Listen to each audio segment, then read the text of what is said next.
Alright, let's dive into Anne Frank's diary from late January to early March 1944, where things are getting real. Life in the secret annex is like a never-ending group project, but instead of brainstorming for a school assignment, you're trying to survive a literal war. Add in awkward crush vibes, epic introspection, and adults who argue over the dumbest stuff, and you've got this chaotic, yet oddly relatable slice of Anne's life. Anne's biggest plot line during this time? She's catching serious feelings for Peter Van Dawn. Yes, the same Peter she once thought was kind of a dud is now the star of her mental rom-com. And honestly, the glow-up is real. She's looking at him with fresh eyes, and suddenly, Peter's shy, awkward energy isn't so bad. And starts spending more time with him in the attic, where they talk, vibe, and low-key flirt. Picture a slow-burn anime romance where every side glance and accidental touch is a moment. It's giving Tamaki and Harui from Aron High School Host Club, except the stakes are way higher. Anne's diary entries during this time are full of that nervous, excited, OMG, does he like me back energy. She's analyzing every interaction with Peter like she's decoding the Rosetta Stone. When they talk about their hopes, fears, and dreams, and feels like they're connecting on a deeper level. It's not just about butterflies in her stomach, Peter gets her in a way that no one else in the annex seems to. It's kind of adorable, but also a little sad, because you can tell how much Anne is craving connection and understanding. Meanwhile, the adults are still being extra. Petronella Van Dawn continues to act like she's the star of her own drama series, and her antics drive everyone up the wall. Whether it's her over-the-top complaints or her snarky comments, Petronella's got that main character, but in the worst way, energy. And, of course, is taking notes on all this and serving up some A+ roasts in her diary. She's like, why are these adults acting like toddlers? And honestly, same. Anne's relationship with Edith is still a mixed bag. She writes about feeling like her mom doesn't really understand her, but there's also this undercurrent of guilt. And knows she's tough on her mom, and she's starting to wonder if maybe she could cut her some slack. It's complicated, because while Anne wants to be independent and forge her own identity, she's also a teenager who still needs support. It's a classic coming-of-age struggle, but with the added pressure of, hiding from the Nazis. Speaking of identity, Anne is diving deep into self-reflection during this time. She's thinking about who she is, who she wants to be, and how the war is shaping her. She's got this incredible ability to look inward and analyze her own emotions, which is wild considering she's only 14. Anne's like, am I just this snarky, fiery girl everyone thinks I am, or is there more to me? Spoiler, there's so much more to her. She's figuring out that she's not just a loud, opinionated kid, she's also introspective, creative, and deeply empathetic. And then there's the world outside the annex. Even though they're physically cut off from it, the Frank family and their crew are constantly reminded of the war. And writes about air raids and the terrifying possibility of being discovered. It's like they're stuck in a high-stakes game of Among Us, where being found isn't just embarrassing, it's fatal. The fear is always there, lurking in the background, but Anne doesn't let it consume her. Instead, she uses her diary to process those feelings and keep her hope alive. Anne's also growing more aware of the inequality between genders, and she's not afraid to call it out. She notices how women are expected to be quiet, submissive, and agreeable, and she's like, yeah, no thanks. Anne's feminist streak is shining through, and she's determined to break free from those stereotypes. She wants to be heard, respected, and valued for who she is, not for how well she fits into some outdated mold. It's major girlboss energy, but without the cringe. Let's not forget about Anne's dream of becoming a writer. Her diary entries are more polished and thoughtful than ever, like she's practicing for the day when her words will reach the world. Anne's not just writing for herself anymore, she's writing with the hope that her voice will matter. She's dreaming about publishing a book someday, and honestly, she's manifesting hard. Her ambition is so relatable for anyone who's ever dared to dream big, even when the odds are stacked against them. Back to Peter, because their relationship is heating up. And starts writing about how much she enjoys being around him, and their attic hangouts become the highlight of her day. It's not all sunshine and rainbows, though, Anne's also worried that she's getting too attached. She's like, am I just projecting my feelings onto Peter because I'm lonely, or is this the real deal? It's a whole emotional subplot, and it's fascinating to watch and wrestle with these questions in real time. The rest of the annex crew is noticing Anne and Peter's budding friendship, and the reactions are mixed. Some people are supportive, while others are throwing side-eye like it's a sport. Anne doesn't care, though, she's too busy figuring out her feelings and enjoying the rare moments of happiness she gets with Peter. It's a reminder that even in the darkest times, people still find ways to connect and hold on to love. As March 1944 approaches, Anne is more determined than ever to hold on to her hope and humanity. She knows the world is a mess, but she believes in the possibility of change. She's holding on to her dreams, her writing, and her growing relationship with Peter as anchors in a sea of uncertainty. And through it all, Anne's voice remains as sharp, funny, and insightful as ever. This part of her diary is a roller coaster of emotions, from the giddy highs of first love to the crushing weight of fear and longing. Anne's resilience is nothing short of heroic, and her ability to find joy and meaning in the little things is a lesson for all of us. Even in the face of unimaginable hardship, Anne Frank is living her story with courage, humor, and a whole lot of heart. Alright, let's unpack Anne Frank's life from March 8th to March 31st, 1944, where the vibes are a mix of deep emotional revelations, family drama, and some unexpected Peter-related twists.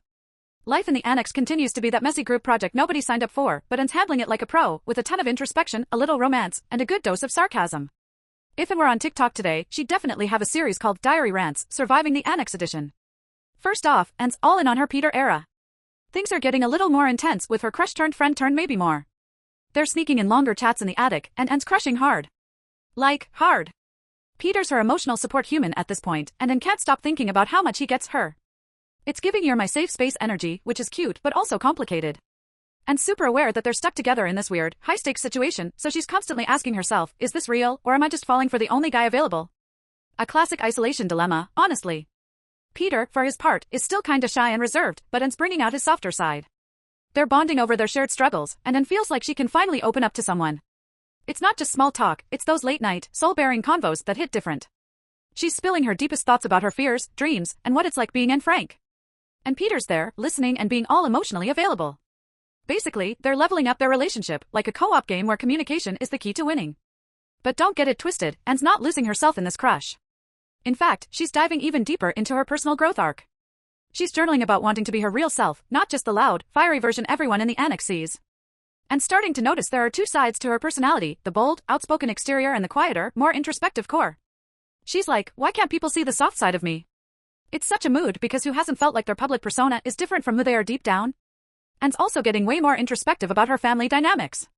Things with Edith are still rough, but Anne's perspective is shifting.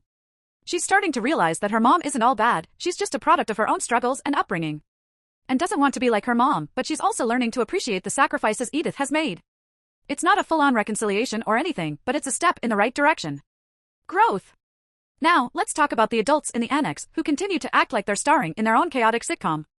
Petronella Van Dawn is still doing the most, as usual, but Anne's over it. At this point, she's tuned out the petty arguments and eye-roll-worthy behavior. Instead, Anne's channeling her energy into understanding the bigger picture. She's thinking about what kind of person she wants to be, not someone who just complains or plays it safe, but someone who's brave, compassionate, and honest. The war outside is still looming like a final boss in a video game, and Anne's more aware than ever of what's at stake. She writes about the radio broadcasts they're listening to, the terrifying news of more deportations, and the constant fear of being discovered. It's heavy stuff, but Anne doesn't let it crush her spirit. She's holding on to hope like it's her power-up, refusing to let the darkness win. Her resilience is unmatched, and honestly, she's the MVP of this whole situation. Anne's also grappling with what it means to grow up in a world that's falling apart. She's thinking about love, relationships, and what kind of future she wants. Her feelings for Peter are wrapped up in all of this. He's not just a crush, he's a symbol of the life and dreams of a life where she's free to love, explore, and just be. It's deep, but Anne keeps it real, balancing her heavier reflections with her signature wit and humor. One of the standout moments during this time is Anne's realization that she's becoming her own person. She's not just Otto Frank's daughter or Margot's little sister, she's Anne, and she's got her own voice, her own dreams, and her own way of seeing the world.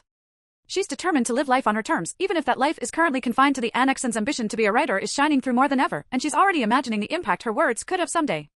The tension in the Annex isn't just emotional, it's physical too. Food is scarce, tempers are flaring, and every little noise feels like a potential disaster. Anne writes about the constant pressure to stay quiet, the stress of sharing cramped spaces, and the sheer exhaustion of living in hiding. It's like a never-ending stealth mission in a game, except there are no respawns if you mess up. Despite all this, Anne keeps finding ways to stay hopeful and grounded, which is honestly heroic. As March comes to an end, Anne's relationship with Peter is reaching new heights. They're spending more time together, and Anne's feelings are as strong as ever. But she's not blind to the challenges. They're two teens in a high-pressure situation, trying to navigate their emotions while the world outside crumbles. Anne's self-awareness is next level, and she's constantly questioning her choices and motivations. It's clear that this isn't just a crush for her, it's a lifeline, a reminder that even in the darkest times, there's still room for connection and love. So, from March 8th to March 31st, 1944, Anne's life is a whirlwind of emotional highs and lows, personal growth, and Peter-infused daydreams. She's navigating the chaos of the Annex with humor, heart, and an unshakable sense of hope. Anne's voice continues to shine as she documents her journey, and her story is as inspiring as ever. Even in the face of unimaginable hardship, Anne Frank is finding her way, one diary entry at a time. Alright, buckle up, because Anne Frank is taking us on another round of her secret Annex chronicles, and things from April 1st to May 8th, 1944, are as dramatic and introspective as ever. Think The Real Housewives of Hiding meets a coming-of-age anime, but instead of catfights and superpowers, we've got diary entries, existential musings, and a side of forbidden love. Let's dive into the tea. First off, Anne is vibing on a whole new wavelength. She's not just your typical OMG does he like me teen anymore, though let's be real, Peter is still very much her main character energy. She's been leveling up emotionally and is fully in her let's reflect on life and figure out who I am phase. It's like she hit the introspection skill tree in her life sim RPG and is unlocking some big revelations about herself and humanity. Speaking of Peter, their relationship is still a thing, but Anne's getting real about it. She's still into him, don't get it twisted, but she's also questioning whether her feelings are genuine or if she's just leaning on him because, well, they're in a literal attic with no one else around. It's complicated, and Anne knows it. She's starting to see Peter as a nice, sweet boy, but maybe not the soulmate level guy she's hyped him up to be in her head. Honestly, it's relatable. Who hasn't romanticized someone during a slow part of the game? Despite the Peter saga, Anne is really focusing on herself. She's been doing some deep dives into her personality, her future, and her place in the world. It's like she's journaling for the Dear Future Me challenge, and her entries are filled with that raw, unfiltered wisdom you'd find in a viral TikTok about self-discovery. Anne's realizing that she's got big dreams, like really big dreams. She wants to be a writer, a journalist, someone who leaves her mark on the world. And you know what? She's not just dreaming, she's manifesting. Of course, the annex drama is still alive and well. The adults are bickering about food, chores, and literally anything they can think of. If you thought petty arguments didn't survive wartime, think again. Anne's got a front row seat to all this nonsense, and she's not afraid to throw some sarcastic shade in her diary. Whether it's Petronella Van Dawn being overdramatic or Dussel acting like he's the main character and is over here taking notes like, these people need a reality check. Anne's relationship with her mom is still kind of messy. She's trying to understand Edith better and even feels guilty sometimes for being so critical of her. But let's be real, it's hard for Anne to connect with someone who doesn't really get her. They're like two players in different gaming genres, and their communication styles just don't sync. Anne's closer to her dad, but even that has its limits. Otto is cool and all, but he's a bit too reserved for Anne's liking. She wants someone who'll dive into the emotional trenches with her, and that's just not his style. Outside the annex, the war is raging on, and Anne's feeling the weight of it. News of bombings, deportations, and the ongoing fight against the Nazis is constant, and it's not exactly helping morale. Anne's doing her best to keep hope alive, though. She writes about her faith in humanity and her belief that things will get better someday. It's wild how much optimism she still has, considering everything she's going through. If Anne were a gamer, she'd be the one who keeps cheering the team on, even when the odds are 10-1. One thing Anne's really digging into during this time is the whole idea of what it means to be a woman. She's thinking about independence, identity, and breaking out of the box society tries to shove her into. And doesn't want to grow up to be just some nice, quiet girl who does what she's told. Nope, she's aiming for something way bigger. She wants to be bold, outspoken, and unapologetically herself. Basically, Anne is the original feminist icon, and she's not here to play by the old-school rules. Now, let's talk about Anne's writing. Her diary entries are getting more polished and purposeful, almost like she knows that one day, people are going to read them. She's experimenting with style, storytelling, and even adding little editorial notes about what she wants to improve. It's like watching a creator refine their craft in real time, and it's super inspiring. Anne's not just writing for herself anymore, she's writing for the world, even if she doesn't know exactly how that world will see her words. Back to Peter for a sec, because their relationship does have some cute moments. Anne's still hanging out in the attic with him, and they're talking about their lives, their fears, and their dreams. But Anne's starting to notice that Peter's not as introspective as she is. He's more reserved, and while Anne appreciates his kindness, she's realizing that she needs more from a partner. She wants someone who can match her energy and really dive into the deep stuff with her. It's not a breakup or anything, but Anne's definitely reassessing things. Meanwhile, the adults are still being, well, adults. The arguments over food and rationing are escalating, and everyone's stress levels are through the roof. Anne's caught in the middle of it all, and she's doing her best to rise above the chaos. She's like the ultimate stealth player, dodging drama while keeping her focus on the bigger picture. And knows that these little squabbles don't matter in the grand scheme of things, and she's determined not to let them drag her down. As May rolls around, Anne's reflecting on how much she's changed since going into hiding. She's more mature, more thoughtful, and way more aware of the world around her. But she's also still a teenager, dealing with all the usual insecurities and doubts. She worries about her future, her relationships, and whether she'll ever get to live the life she dreams of. It's a lot to handle, but Anne's got this incredible resilience that keeps her going. So, from April to early May 1944, Anne Frank is serving up a masterclass in self-discovery, resilience, and keeping it real. Whether she's navigating her feelings for Peter, throwing shade at the annex drama, or dreaming about her future as a writer, Anne's voice is as sharp and relatable as ever. She's not just surviving, she's growing, reflecting, and finding ways to hold on to hope in the face of unimaginable challenges. Anne Frank isn't just a diarist, she's a legend in the making, and these chapters prove it. Alright, get ready for another chapter of Anne Frank's Diary Chronicles, where the tea is piping hot, the vibes are introspective, and the annex shenanigans just keep on escalating. Between May 9th and June 13th, 1944, Anne is diving deep into her feelings, society's messed up rules, and that good ol' Peter pandemic, not a typo, Justin and Peter being complicated. Let's break it down. So, Anne starts out on this reflective journey like she just found the Philosophical Musings DLC for her diary. She's thinking big, like galaxy brain big, about life, her place in the world, and the future. Her thoughts. Equal parts wise and relatable. Picture her sitting in her secret annex room, kind of like the protagonist in every coming-of-age anime, staring out the window, whispering, "Is there more to life than this?" Spoiler, she believes there is, and she's determined to find it.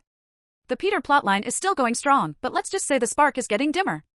And is starting to see through her own rose-colored glasses and realizing that Peter might not be her epic soulmate after all. It's like when you're hyped about a new Netflix series, but by episode 8, you're like, wait, this writing is kinda mid. And respects Peter, but she's realizing that he's not bringing the same level of emotional intensity to the table that she is. She's over here having existential epiphanies, and Peter's just vibing, not really sure how to keep up. But don't get it twisted, Anne's not dumping on Peter. She gets that he's doing his best in a super weird situation. She's just coming to terms with the fact that her feelings might be more about her needing a confidant than about Peter being the one. Honestly, Anne's relationship analysis is so sharp, it could double as advice for modern dating apps. She's out here figuring out that it's okay to want more than just nice. Meanwhile, the adults are still the adults, and by that, I mean they're bickering like it's their full-time job. Food is running low, nerves are running high, and everyone's arguing over every little thing. If the Annex were a reality show, it would 100% be called Big Brother, Ration Edition.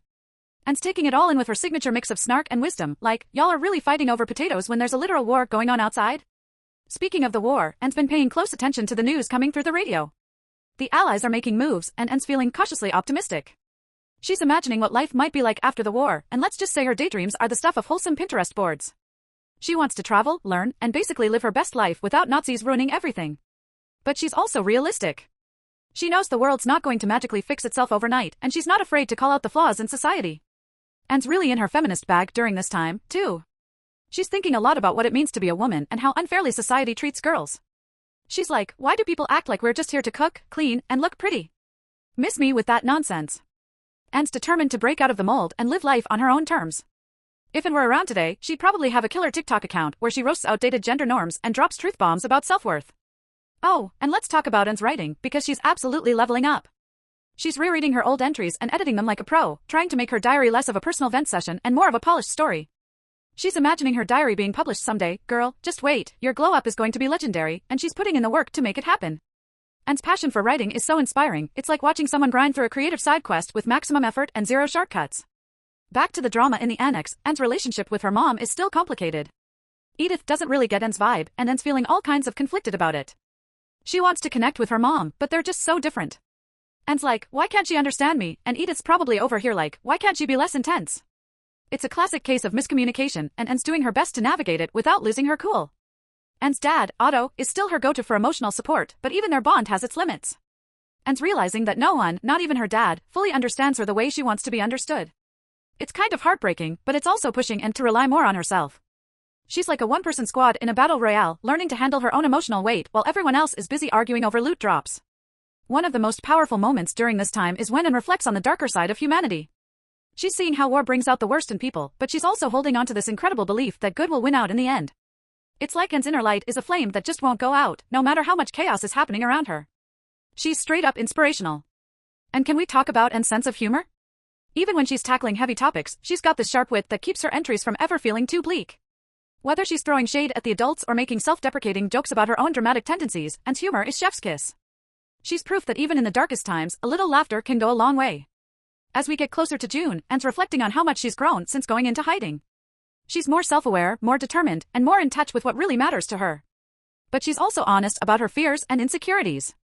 She worries about the future, about whether she'll survive, and about what kind of world she'll be stepping into if she does. It's heavy stuff, but Anne's handling it with the kind of grace and resilience that most people twice her age couldn't manage. So, to sum up this stretch of Anne's diary, it's a mix of growth, drama, and hope. Anne's becoming more confident in herself and her dreams, even as she navigates the messy realities of life in hiding. She's questioning everything, from her relationships to societal norms, and she's not afraid to challenge the status quo. And Frank isn't just surviving, she's thriving, and her diary is proof that even in the worst of times, you can still find moments of clarity, humor, and hope. Alright, squad, buckle up for a quick trip back to 1944, where Anne Frank, our ultimate girl boss in hiding, gives us the tea about her life in the secret annex. Anne's diary isn't just some dusty old journal, think of it as her private Twitter feed, full of juicy updates, deep thoughts, and the occasional family drama that hits harder than a Netflix binge.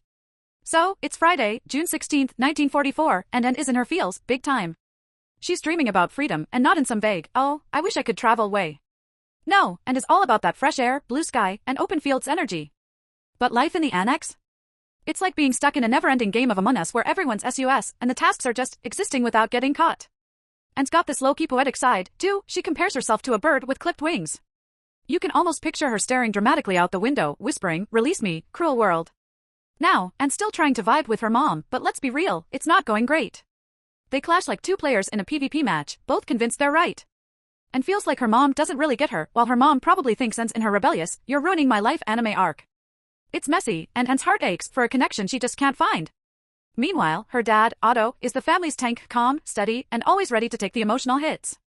And worships him like he's Gandalf leading the fellowship, but she's also got that teen I need my own adventure energy brewing. Speaking of adventures, Anne's relationship with Peter Van Dawn is leveling up.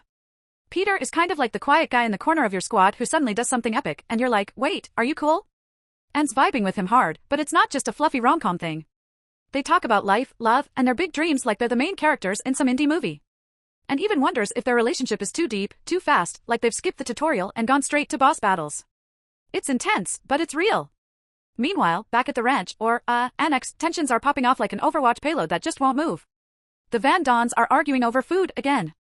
Food is, like, the rarest loot drop in the annex, and people are salty about who's hoarding what.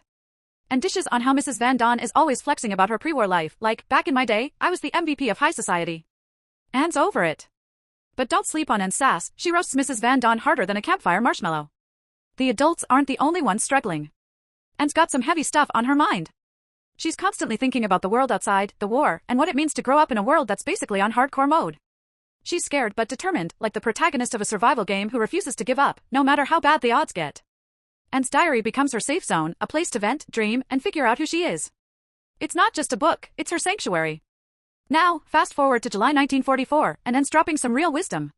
She's reflecting on her flaws and trying to level up as a person. She knows she's got a temper and can be a little too much sometimes, but she's working on it. Anne's inner dialogue is like a mix of a motivational podcast and a deep late-night chat with your bestie. She's not just surviving, she's growing, evolving, and trying to stay hopeful in a world that feels like it's falling apart. Meanwhile, Peter's still in the picture, and their relationship is like a slow-burn ship that keeps you rooting for them. And starting to see Peter in a more realistic light. She realizes he's sweet, but maybe not as deep as she first thought. It's like when you unlock a character's backstory in a game and go, "Oh, so that's who you are." Anne's not mad about it, she's just figuring out what she wants and who she is. Then, in August, Anne gets super introspective. She's thinking about her future and what kind of legacy she wants to leave behind. She dreams of becoming a writer, someone who can make an impact with her words. Anne's ambition is on fire, she's not just writing for herself anymore. She wants to be remembered, to matter. Her words hit like a critical strike, "I want to go on living even after my death." It's goosebump level stuff. The annex life is still tough, though. Food is scarcer than rare Pokemon, and the tension is thicker than a Dragon Ball power-up scene. Everyone's on edge, and Anne's doing her best to keep her head above water. But even in the darkest moments, she finds these little sparks of hope. She believes in humanity, in goodness, in a future where things get better. Anne's hope is the kind of energy you'd want in your squad, positive, determined, and unbreakable. And then, just like that, the diary ends on August 1st, 1944. There's no big finale, no dramatic to be continued moment. It's just Anne, signing off with her usual mix of honesty, wit, and raw emotion. It's haunting because we know what happens next, but Anne didn't. She was still dreaming, still fighting, still holding on to that belief in a brighter tomorrow. So there you have it, and Frank's diary isn't just a historical artifact. It's a powerful story about a girl navigating life, love, and loss in one of the darkest times in history. Anne's words remind us that even when life feels like it's on nightmare difficulty, there's still room for hope, growth, and connection. She's proof that even in the hardest of times, people can shine brighter than any star.